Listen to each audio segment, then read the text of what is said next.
I can't believe how much the urinary pain has gone down. I was expecting this to be a lot worse. So that's great. I mean, I actually tried coffee because sometimes that helps. For a lot of people it hurts, but for me, like it often helps. I have no idea why.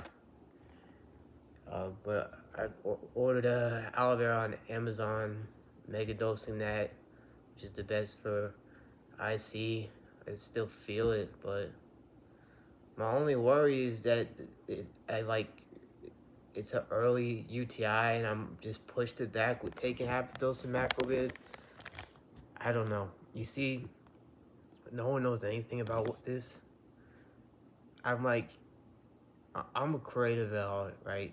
My autistic inclination is being pushed towards trying to figure out my health. Like it should be pushed towards, other areas of building, but instead I'm pushed to constantly fight fires and be like, how do I get out of this? How do I fix this? Blah blah blah. Like,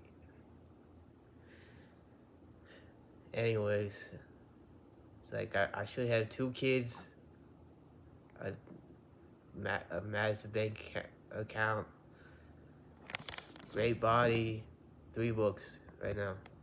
That's 100% it. I'm not one of those people that are just like, oh, I would have done this, but I broke my ACL. It's like, nah, dude. Just watch once I get better. Just watch. Anyways, Sinead O'Connor passed. Of course, I'm gonna make it about me. I was just listening to her record literally the day she died, or it was reported that she died. I was gonna make a video about her too. It's in my notes because she's an interesting figure in that literally half of what she does and stands for I strongly disagree, but the other half I respect. Like she actually seems like a real person that is not just wearing a mask and is a pawn as almost all celebrities are. That's not stoner talk, it's just reality. Shakespeare's best contribution is probably that, we're all gonna play mask, blah blah blah. Always something to remember whenever you see someone, quote, leading. Just to, think hard about it and don't blindly follow people. That's for sure. Don't trust anyone. You can't in this world. Both in your, well, you can trust very, very slick people that have been tested in your personal life, but that's about it. But yeah,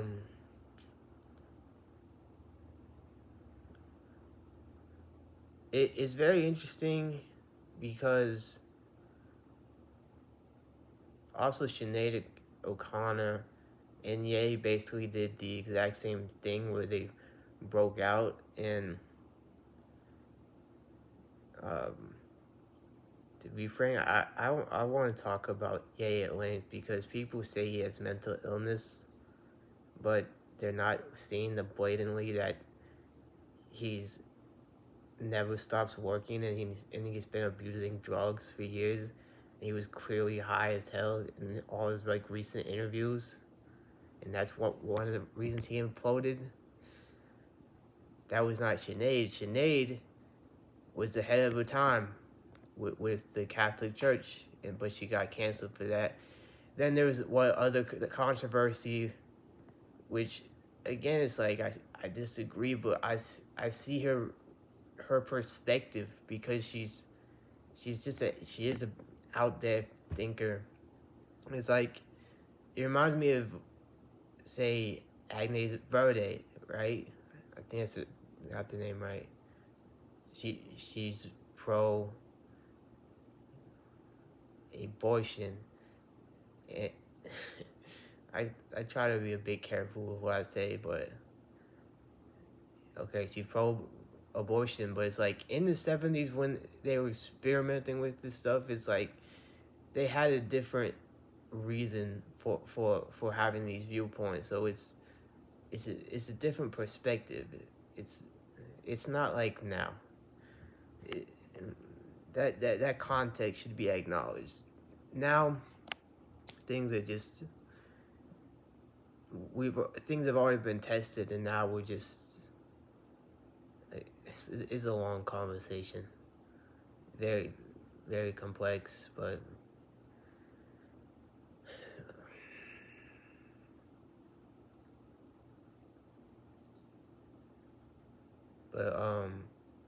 yeah. My point is both of those celebrities, Ye and Sinead O'Connor, broke free, and both of them basically had the same response when it happened, like beaming, laughing, smiling when they finally broke free of I guess the game, you could say.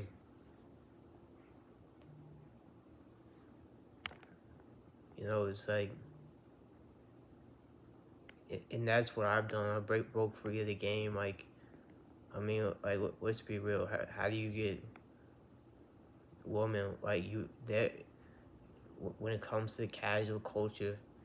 You have to play into an archetype, but they're the ones that are truly playing the game. Like, I've tested this because like you break their perception, and they're like, whoa, go back to that, go back to this perception, this game we're playing, this, so I can have in my head I did it. This like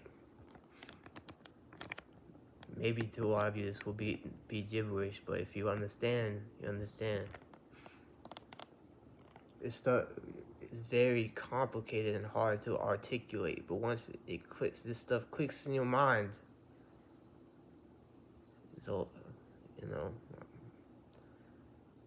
it's both it's painful, but it's wisdom.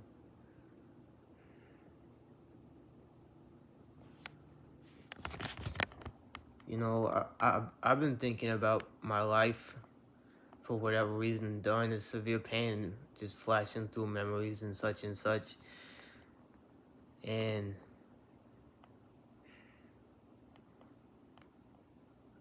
I'm a quote INFJ. It's the most rare personality type. I think 2 to 3%. I've been tested twice, and I got it each time. And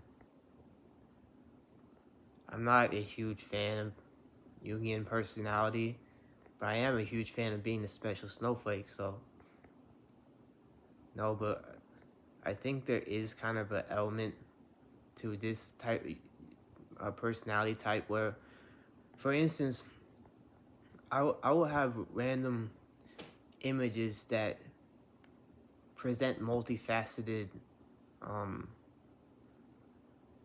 uh, points in my head for seemingly no reason at all. Like, for instance, I remember I was at this party and I saw this girl and she was staring me up, like, because that's what you learn to do. Like, I'm not trying to give out this basic stupid tip, but it's like, okay, if you're at a party, you don't want to be looking around like a weirdo for like you're trying to hunt for a woman.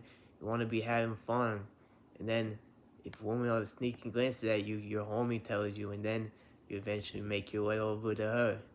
See how she responds. A lot of times, if she stares for like 3 seconds, it's like, and your friend can tell. There you go. But anyway, this girl was staring me up, but I was not, you know, interested at the time, for various reasons. But I always remember this girl because I started looking at her, and I'm like, she left, right? Not very long into the party, because she wanted to find another party, and it's like, that's an image that is constructed in my mind of the grass is greener, like archetype type of thing. And in my head it always goes back to certain things like that, and I'm told that that's kind of a INFJ type thing. I don't know. I was thinking about this today for some reason. There's so many images that just have meaning like that shouldn't have any meaning to anyone. Is pretty odd. Well, that's how I write too. There's an image, and that image turns into a sentence, and if the sentence like drips off the page with like sentimental value, of course, without being saccharine. What I hope I pronounce it right. I never do. You know, that's how I know there's something there, and then eventually a scene develops and characters develop, etc. That's also how I do, just blog writing. Oftentimes it'll just, I'll finish a post in 20 minutes, but I'll be thinking about it for a couple of days, and then thinking about different connections to make it creative, because that's the only way you can be on retainer. Like, if you're just doing generic stuff, it's like, at this point, AI can do that, quote, search engine optimization writing, which, to be frank, was always fake. It was always a bubble. It was always ignorant people. Like, you're not gonna rank in the search engines. I'm sorry. Like, I mean, I did, but you're not gonna pay $30 for an article and expect, oh, I'm gonna rank for this term. Yeah, right. Like, it's so complex. I mean, now and this is before the Google's algorithm was absolute dog. Now, at least now that whole industry is dead, because I almost felt guilty taking people's money for that. It'd be like that for that type of writing, you would make a lot of money because you could do it super fast. Like, they think that they're paying you $20 an hour, and it's at least 50 because I can just spin it out so damn quick. He said you could, and it just depends so much on the business owner. Like, sometimes they pay you, they don't know what they're paying you by the hour type of thing. So that's, I guess, where IQ comes in, which IQ is often just being able to do things quicker. So, and it's not something that you earn. It's just something that you have. It's the same as height and such. So that's dead. But when it comes to creative writing that tells a story that's actually engaging, which you absolutely need if you want people to read, at this day and age, you have to be incredibly engaging, and AI certainly can't do that. It needs to tell a story. It needs to connect things creatively so it's memorable, because there's a billion trillion articles on the internet, and most of them are dead. Like, I was blogging way back in the day. Everyone thinks the internet's forever, right? But there's this concept where it's like, I think they said in like the last 10 years, like over 60% of like links are dead. It was like, I could go back to so many websites I wrote for, or even like super popular ones I didn't write for. Like, they're all dead. Like, the stuff I wrote is just gone from the internet. Most of it. Like, unfortunately, there's literally this like random article that comes up when you Google my name that I wrote when I was like 14 or something, that is like, that's the one that stayed. Like, let me tell you something. It was just so weird being a teenager writing for personal development. Imagine that, a teenager writing personal development articles, and then some of them would get shared thousands of times on social media. That was the old internet, and that shows you how stupid personal development is for the most part. That whole industry, like, they like something a teenager wrote. That's how easy it is to write that BS. So I was gonna have a lot of more focus for this video, but man, I just was like, I need to ramble. I'm happy that the pain is gone. This It's a weird feeling. This like caffeine, like pushing against like this benzo withdrawal, where my brain is like it's trying to like spin, but it can't. It can't. Anyways,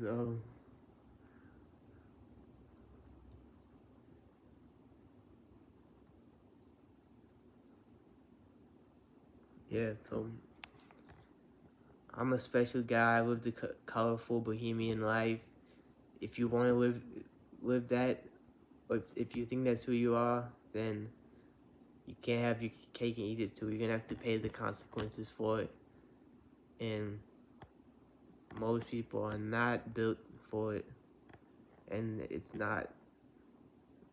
Uh, I don't know. I wish I was more normal. Everyone does sometimes, but